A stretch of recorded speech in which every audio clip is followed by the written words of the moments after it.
कोशिश करें कि उसके सामने बच्चे से बात भी ना करें। इसीलिए हमने अभी आपसे कहा था कि बच्चे को अपने कॉन्फिडेंस में लेने के लिए आप उसे अलग कहीं एकांत वाले कमरे में ले जाएं, जहां आप उसे बिजी करें अपने साथ कॉपियां चेक करने में। देखो अच्छा इसने गलत तो नहीं लिखा। अब आप एक कॉपी चेक कर रहे हो और आपने दूसरी कॉपी उसे दे दी है कि बेटा इसमें जरा चेक करो, इसने गलत तो नहीं लिखा। अब वो उतनी देर अपने आप को टीचर की फीलिंग में ला रहा है। उस फीलिंग से उसके अंदर कॉन्फिडेंस बढ़ रहा है कि वाह मैम ने मुझे इतना अच्छा मानती है मैम। और मैं तो डर रही थी क्योंकि उसके मन में तो डर था, क्योंकि उसके साथ घटना घटी थी। लेकिन आपने उस बात को उससे चर्चा किए बिना उसका फ्रेंड बने, उसे आपने अपना टीचर्स बनाया और उन्हें कॉपियां चेक करो, चलो मेरी हेल्प करो, कोई गलत किसी ने किया हो मुझे बताओ। अच्छा ये बताओ तुम्हें कौन सा काम अच्छा लगता है, सही करना कि गलत करना। छोटी छोटी बातों में मॉरल सपोर्ट में आप उससे पूछो। अच्छा घर में कौन कौन है, हो सकता है उसका भाई भी बैड टच कर रहा हो। आज घर में ये घटनाएं बहुत कॉमन है, हम लोग फेस कर रहे हैं इनको। आप लोगों को अभी महसूस नहीं होगा लेकिन हम लोग इनको फेस कर रहे हैं। घरों में बड़ा भाई है, वो पॉक्सो एक्ट के तहत अपराध कर रहा है, लेकिन घर की बात घर में दबी हुई है। बच्ची बेचारी कह नहीं पा रही, बच्ची समझ भी रही है तो उसे लग रहा भैया है। अब वो बेचारी छोटी बच्ची है, उसे क्या समझ में आएगा। तो कई बार ऐसी स्थितियां घटित हो रही है। तो सबसे पहले तो अब हम लोगों को स्टेप बाय स्टेप समाधान की तरफ चलना है कि उस बच्ची के केस को हमने गंभीरता को समझा, हमने सीक्रेट अपने आप से सीक्रेट किया, अपने आप से सीक्रेट। ये चीज विशेष ध्यान रखना कि आपको अपने आप से भी सीक्रेट रखना है। कि उसके बाद आपने प्रिंसिपल मैम को बताया, प्रिंसिपल मैम ने आपको गाइडलाइन दी, तो क्या कहेंगे प्रिंसिपल मैम एक ही बात कहेंगी, आप बच्चे के गार्जियंस को बुलाएं, क्योंकि बच्चा तो नाबालिग है। अगर हमें कोई कानूनी प्रक्रिया भी करनी है तो उसके लिए तो उसके गार्जियंस को एक रिटन एप्लीकेशन देनी पड़ेगी। वो आप तो दे नहीं सकते, वो तो गार्जियंस को ही देनी पड़ेगी। तो आपको सीक्रेट रूप, लेकिन गार्जियंस को आना है स्कूल में, ये बात उस बच्चे को भी ना कही जाए। इस बात का भी ध्यान रखें। ये भी नहीं उस बच्चे से कह दें कल बेटा तुम अपने पापा मम्मा को लेके आना, आप ये कहोगे तो बच्चा डर जाएगा। आप हर गार्जियंस का कांटेक्ट नंबर विद्यालय में है, आप सीक्रेट रूप से बच्चे के गार्जियन से बात करें, बच्चे के गार्जियंस को सीक्रेट रूप से क्लास में स्कूल में बुलाएं, सीक्रेट रूप से बच्चे से उससे मिले और जाने कि परिवार में क्या चल रहा है। कई बार बच्चे घर में भी असहज स्थितियों में होते हैं, मां गार्जियंस नोट कर रहे होते हैं, बच्चा नींद में सो नहीं रहा, नींद में बड़बड़ा रहा है, नींद में डर रहा है, ये गार्जियंस को पता चलता है, हम लोगों को पता नहीं चलता। गार्जियंस जानता है कि हमारा बच्चा रात में उठ जाता है, पता नहीं क्या क्या बोलता रहता है उसके दिमाग में चलता है। जैसे हम खुद अपने बेटे की बताएं, वो रात में 2 बजे उठ जाएगा और पता नहीं बैठ के वो पता नहीं क्या क्या बोलता रहेगा। अब हम फिर हमारी भी नींद हो जाती है, हम उसको ध्यान देते रहेंगे वो क्या बोल रहा है, क्या बोल रहा है, हम उसको समझने की कोशिश करेंगे। तो उससे हमें ये पता चलता है, क्योंकि कई बार बच्चों के साथ क्या होता है कि दिन भर में जो घटनाएं उनके बच्चे इतना इन्वॉल्व होते हैं अपने खेल कूद में कि जितना उनको दिन भर में खेलते कूदते हैं और अपने फ्रेंड से बातचीत करते हैं, वो बातें उनके अंदर रात में भी चल रही होती हैं, वो भूलते नहीं है। वो कहो रात को उन्हीं स्थितियों को पढ़ाने लग जाए। तो इन चीजों को हम लोगों को महसूस करना है कि कहीं वो बच्चे किस स्थिति में है। भी हो सकता है जी, ठीक है। तो हम कैसे उन्हें अवेयर करें कि भाई ये पॉइंट है। सर एक्चुअली क्या एक जैसे मैं आपसे एक बात कहूँ कि आ भी चुका है ये केस, जैसे कि 2 बच्चे हैं, समझ रहे हैं आप, हम उनको बैक टच और गुड टच तो बताते ही हैं। अब माना कि एक लड़का है, ठीक है, उसने दूसरा लड़का थोड़ा सा बारी की है, अगर उसने उसके चलो चेस्ट पे हाथ मार दिया, ठीक है, अब हमने उसको जो सिखाया है कि मतलब ये तरीके के बैक टच होते हैं, अब उसने उसको बैक टच ले लिया और उसने उसको इशू बना दिया, ठीक है। अब इसको कैसे समझाया जाए भैया ये बैक टच है या नहीं है। अब वो तो मान के चल रहा नहीं, मेरे को तो चेस्ट पे मेरा हाथ लगाया था इसलिए वो बैक टच है। बिल्कुल बिल्कुल, वो भी लड़की बहुत अच्छा क्वेश्चन है मैम। और इसमें इस वाले क्वेश्चन पे हमें प्रीति मैम का पिछली बार की वर्कशॉप का एक बहुत अच्छा सा शब्द याद आया। प्रीति मैम ने भी पिछली बार एक यही चीज बोली थी कि अगर जल्दी चलो। अब उसने हाथ पकड़ा या उसने एकदम पीठ के हाथ लग गया, तो हम लोगों को बच्चों को ये बताना है कि बेटा हर टच बैड टच भी नहीं होता। तो यानी इंटेंशन, कानून जो पूरा कानून है, पूरी भारतीय न्याय संहिता जो कहती है उसमें आपको पता है किसी भी स्थिति में जब भी कोर्ट में कोई भी केस दर्ज किया जाता है तो उसमें सबसे पहला लेवल क्या है? इंटेंशन, आशय। आपका वो काम करने के पीछे उद्देश्य क्या था? वो उद्देश्य यदि नॉर्मल था तो वो बात नॉर्मल हो गई, लेकिन यदि वो उद्देश्य आपराधिक महसूस किया जा सकता था तो वो आपराधिक था। तो वहां पर अब जैसे बात करें, मैं हर वहां पे हमने बच्चे को समझाया। अब बच्चे से आपको ये पूछना है कि भाई जैसे मान लो मंदिर में हम लोग जाते हैं, मंदिर में कभी आपने ध्यान दिया होगा बहुत भीड़ है, अभी नौदेवी आ रही है, आप मंदिर जाइएगा, उसमें सब भक्त बने हुए हैं, सब लोटा लेके, बस उन्हें और कुछ नहीं दिख रहा, बस लोटा दिख रहा है और भगवान जी की प्रतिमा पे उड़ेलना दिख रहा है। उसके बाद अगल बगल कोई आ रहा है तो हटो हटो हटो हटो। तो क्या वो हटो हटो जो वो कर रहे हैं, क्या वो हर व्यक्ति जिसको टच हो रहा है हाथ, क्या वो बैड टच है?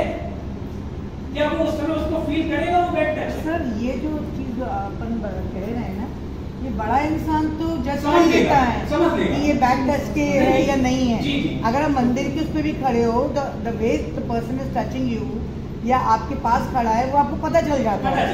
लेकिन ये बच्चे नहीं ये चीज पता कर सकते। तो हम लोगों को, जैसे हम लोग गुड टच बैड टच में बच्चों को यही सिखाने की कोशिश कर रहे हैं कि जब उनके फीलिंग्स अंदर से कैसी आई, क्योंकि गर्ल्स में एक जल्दी छठी इंद्रियां होती है ना, उन्हें पहले से पता। अगर आप माने मैम आगे देख रही है, लेकिन अगर मैम का ध्यान पीछे की तरफ मैम ने फोकस करा तो मैम को अवेयर होगा कि पीछे से कोई मैम को फोकस कर रहा है। ये एक छठी इंद्रिय महिलाओं में गॉड गिफ्टेड है, लड़कियों में गॉड गिफ्टेड है। तो हम लोगों को सबसे पहले उन बच्चों को एक जनरल पॉइंट्स बताने हैं। क्या होता है कि जब बच्चे ने अपने साथ कोई टच हुआ, अब उसने नॉर्मली में तो उसने सोचा था बैड टच, लेकिन अगर वो अपने टीचर्स या गार्जियंस के संपर्क में आया और उसने, हम लोगों ने जांच की, अच्छा क्या हुआ था, कैसे कैसे किया था, अच्छा उस समय कौन कौन था, अरे मैम सब लोग घेरे खड़े थे, भीड़ बहुत थी, धक्का मुक्की हो रही थी, ऐसी लाइन आ रही है, मतलब नॉर्मल स्थिति में टच हो गया हो। अच्छा बेटा सर एक माइनर के लिए जैसे जुवेनाइल में जाना है जी, वो पहले रिहेबिलिटेशन सेंटर में जाएगा जी, उसके बाद जो पनिशमेंट और जो फाइन है वो इक्वली लगता है, थोड़ा डिफरेंस है।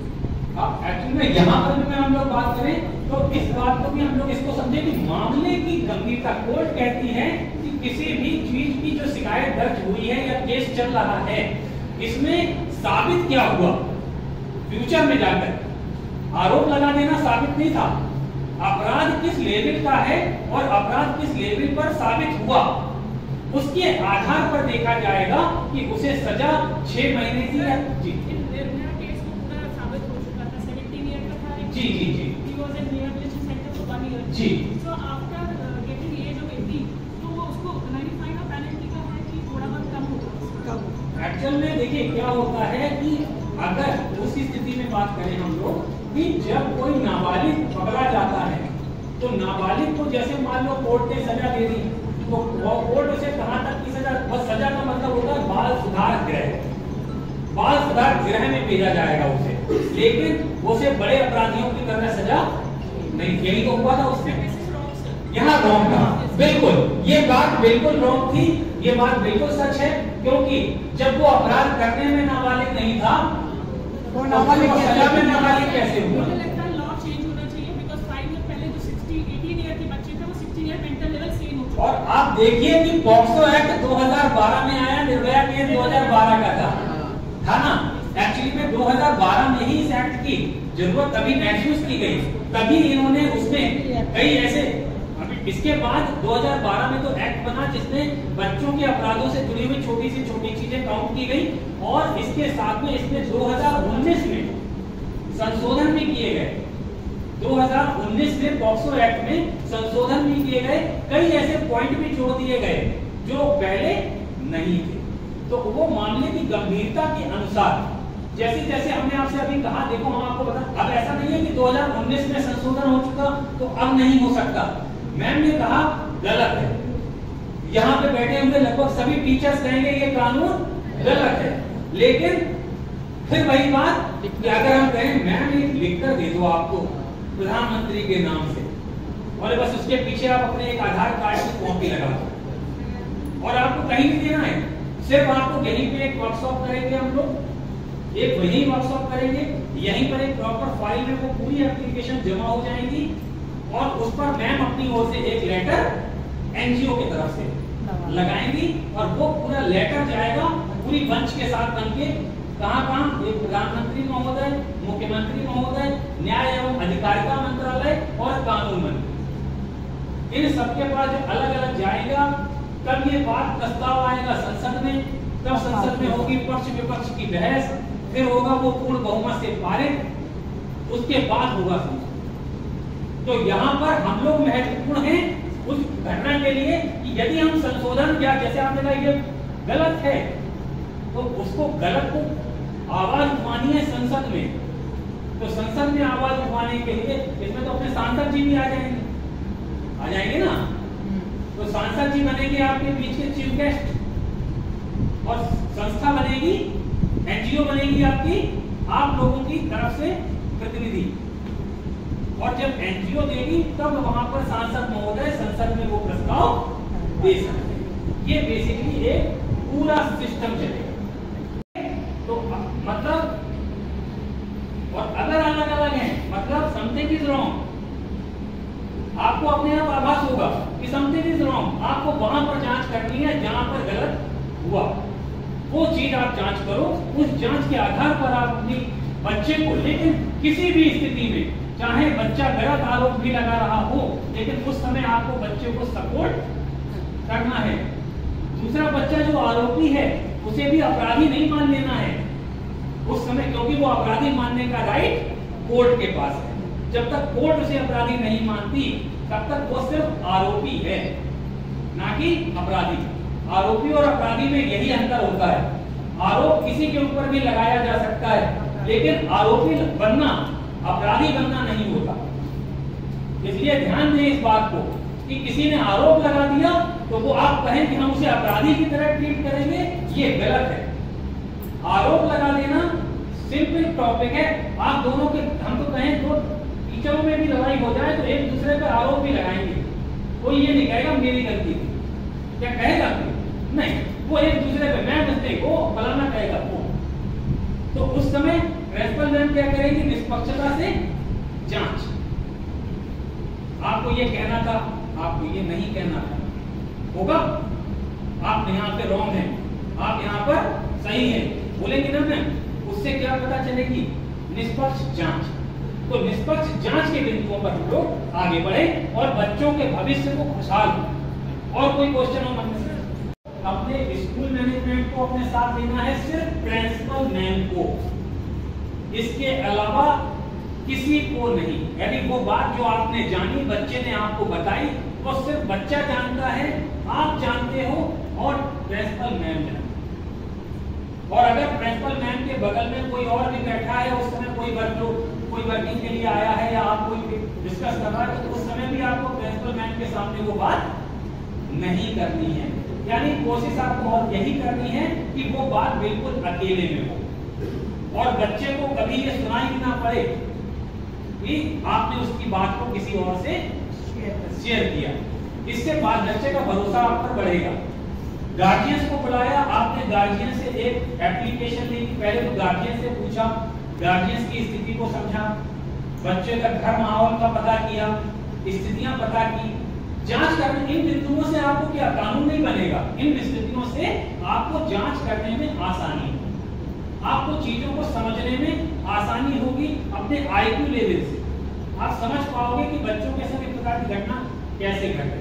हो सकता है वो बच्ची घर में भी कुछ वैसी हरकतें करती हो, डिस्टर्ब हो, परेशान हो। बहुत से बच्चे घर में भी डिस्टर्ब रहते हैं, वो यहाँ सॉल्व नहीं कर पाओगे, आप साइकोलॉजिकल प्रॉब्लम होगी कई बार। तो उन बच्चों को भी आपको ट्रैक आउट करना है, कहीं बच्चे को कोई साइकोलॉजिकल प्रॉब्लम तो नहीं है, बच्चा नॉर्मल है, वैसे तो हम लोग भी जान लेते हैं, टीचर्स के रूप में, लेकिन गार्जियन से भी उसका घर का व्यवहार पता करना है, गार्जियन को अपने टच में लेना है। अपने टच का मतलब है प्रिंसिपल मैम के टच, क्योंकि प्रिंसिपल मैम आप उसमें सिर्फ क्या हुए, विटनेस, अथॉरिटी तो नहीं है आपके पास। अथॉरिटी किसके पास है, प्रिंसिपल मैम के पास। आप उसमें सिर्फ एक विटनेस हो कि आपने उसकी जांच की और जांच में यह पाया कि हाँ भाई उसके संग बैड टच वाकई में हुआ। जब वो वॉशरूम में गई थी तब तक ये लड़का पीछे से गया, उसने उसको धक्का दिया और वो खुद भी अंदर घुस गया, दरवाजा बंद हो गया, सीसीटीवी में दिख रहा है। क्या इसको हम लोग अनदेखा कर पाएंगे? इसे हम लोग नॉर्मल नहीं कह पाएंगे कि बेटा नॉर्मल हुआ होगा। नॉर्मल बात होगी तो नॉर्मल कह पाओगे, लेकिन अगर नॉर्मल नहीं है तो नहीं कह पाओगे। तो वो जांच का जो बिंदु आया, अब आपने जब उसको बताया, अब मान लीजिए ऐसी स्थिति हुई तो मेडिकल जांच भी तुरंत होनी चाहिए। अगर मान के चले उसके साथ कोई दुष्कर्म भी हो गया तो सबसे पहले प्रायोरिटी क्या है? सबसे पहली प्रायोरिटी है मेडिकल चेकअप। अब आप ऐसा वहां देर नहीं कर सकते, कानून की भाषा में वहां आप देर क्यों नहीं कर सकते? क्योंकि 48 घंटे के बाद तो पूरे सबूत भी नष्ट हो जाएंगे। तो वहां पर आपको अगर किसी बच्चे के साथ या बच्ची के साथ दुष्कर्म हो गया है तो सबसे पहले आपको जांच तो करनी है, लेकिन फास्ट ट्रैक कोर्ट की तरह फास्ट ट्रैक कोर्ट बनना है वहां पर आपको जांच कर। लेकिन सबसे पहली प्रायोरिटी हो जाएगी मेडिकल जांच। लेकिन ध्यान रखें, मेडिकल जांच कभी भी ऐसी स्थिति में कराएं तो सरकारी हॉस्पिटल में कराएं। आपके में तो खैर आर्मी हॉस्पिटल है, स्वयं वैलिड है। प्राइवेट हॉस्पिटल में जांच मान्य नहीं होती। अगर आपने कहा कि प्राइवेट हॉस्पिटल में हमने उसकी मेडिकल जांच करा दी, उसकी रिपोर्ट आ गई, वो कोर्ट में चैलेंज की जा सकेगी, कोर्ट में चैलेंज हो जाएगी।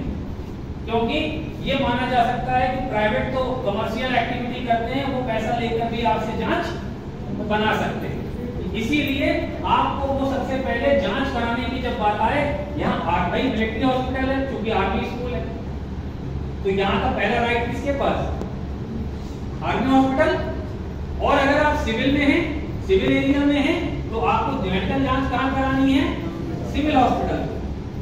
सिविल हॉस्पिटल में पर्चा बनेगा बच्चे के नाम से, बच्चे की जांच होगी, पूरी रिपोर्ट आप लोगे तो वो रिपोर्ट वैलिड मानी जाएगी। क्योंकि अब आपने उसके गार्जियंस को बुलाया, गार्जियंस ने कहा रुको रुको अभी हम एक काम करते हैं, हम पहले बच्चे से पूछेंगे शाम को, अब 1-2 दिन में हम आपको बताएंगे कि क्या करना है। इस 1-2 दिन के अंतराल में क्या होगा? प्रूफ खत्म हो जाएंगे। इसलिए हम लोगों को मेडिकल जांच तो तुरंत करा देनी है। उससे फायदा क्या होगा? उससे श्योरिटी पता चल जाएगी ना। अगर क्लियर पता चल जाएगा कि वाकई में वो बच्ची का दुष्कर्म हुआ है तो मेडिकल जांच में आएगा।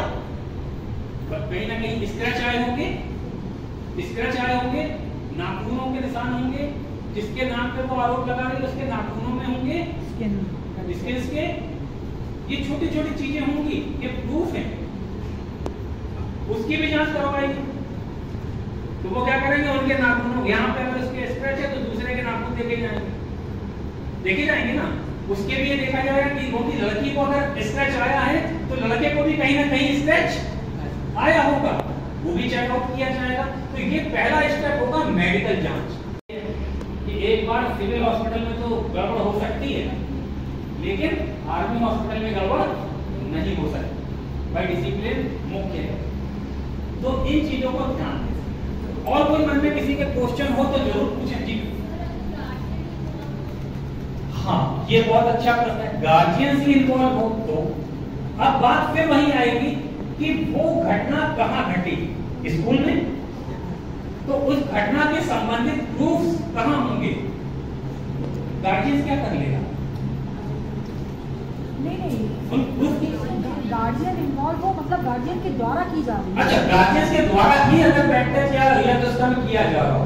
अब बात यहाँ पर आए कि अगर, क्योंकि अभी जैसे एक एग्जांपल दे रहे थे, कई बार ड्रिंकर पिता भी कर देते हैं, ड्रिंकर भाई भी कर देते हैं, और बाकी जब घर में बाकी सबको पता चलता है तो उसे दबा दिया जाता है कि चुप रहो बेटा, किसी को बताना नहीं है, भाई है बेटा आपका जिंदगी खराब हो जाएगी, आपको कुछ नहीं कहना है, मैं आपके साथ हूँ, ये बातें कह के बच्चे को दबाया जाएगा। लेकिन बच्चा तो बच्चा है।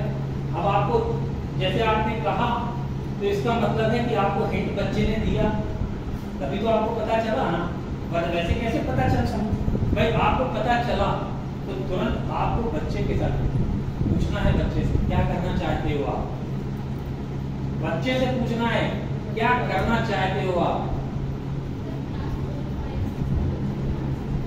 सच है, ये बात सच है, लेकिन बस क्या है कि जो सिस्टम है, जो कानून है, अपने यहाँ लचर न्याय व्यवस्था है भारत में।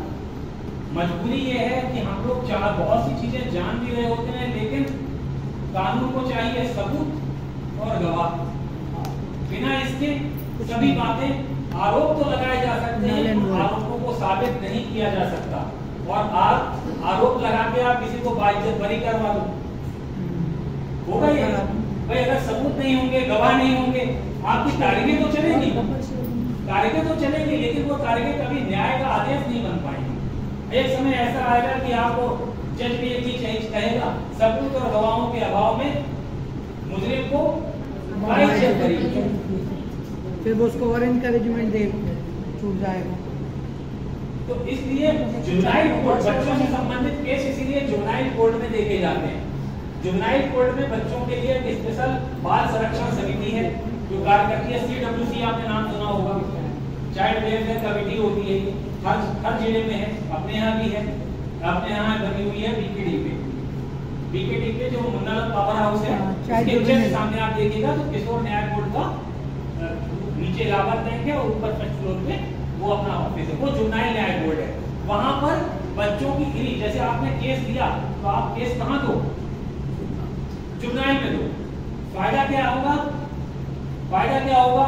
कोई पुलिस नहीं आएगी, कोई पुलिस आपको परेशान नहीं करेगी कि टीचर हैं आप बताइए, आप आइए, आप अपना बयान दर्ज कराइए, वो चीज। तो ये चीज जी मैम, अभी तो सच बताएं, अभी तो कमी नहीं आई, मामले बढ़ते जा रहे हैं, अभी कमी नहीं आई। कमी आएगी कब? जो हमने सबसे पहले बोला कि यदि हम सभी टीचर्स ये ठान लें कि कमी लानी है, तब ला सकते हैं।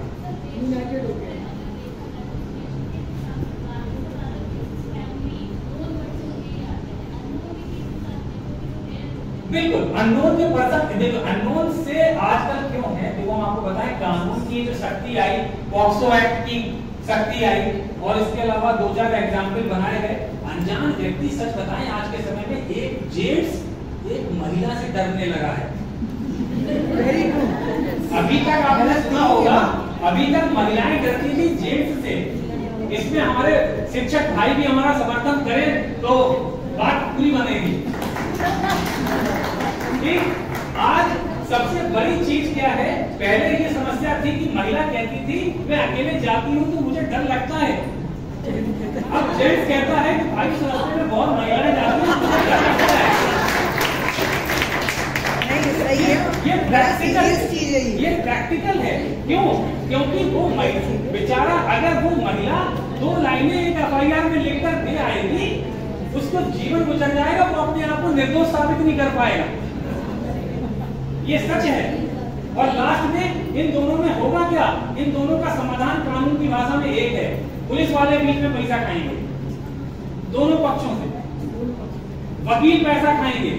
देखिए हम एडवोकेट भी हैं, लेकिन हम भी कहेंगे भाई नो डाउट आप कचहरी में हमारे दरवाजे पे आओगे तो हम तो ये देखेंगे ना भाई वो कौन सा पढ़ना कमजोर है, 100 तुम दो, ठीक है ना। तो ये कहानी चलती है। इसलिए समस्या ये है कि आज के, ये बात बिल्कुल मैम ने सही कही कि आज के समय में अनजान व्यक्ति किसी गर्ल्स को या लेडीज को के पास से गुजरने में भी डरने लगा है। लेकिन सबसे ज्यादा निष्फिक्र हो गए हैं उसके रिश्तेदार, चाचा, मामा, ये लोग निष्फिक्र हो गए। क्यों? वो तो कभी भी घर में घुस सकते हैं।